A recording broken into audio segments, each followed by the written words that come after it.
Jan had prayed that I would go for believers' baptism, and I'd stubbornly refused because of the religious teaching that I'd had.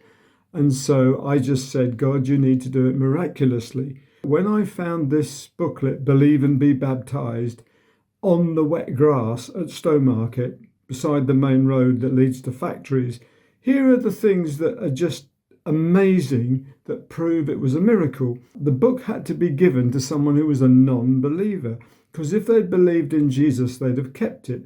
And they obviously wanted to dispose of it secretly, because if they hadn't wanted to do that, they wouldn't have thrown it out of a car window on the main road leading out of Stowmarket, where there's lots of people who walk to the factories there, and there's dog walkers. So someone would have picked it up. But then it rained, and because it rained, it was soggy and wet, and it had the title, Believe and Be Baptized, facing down. So because of all those things, no one else had touched it. If it had still been raining, however, I wouldn't have gone out for a prayer walk.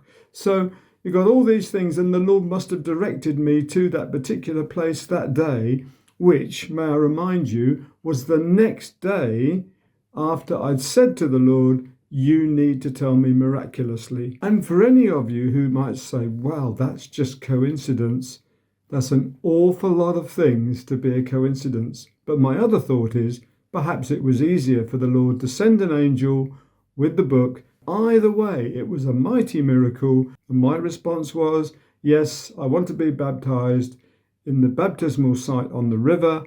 Have a wonderful day. And next time we'll talk about the miracle at my baptism.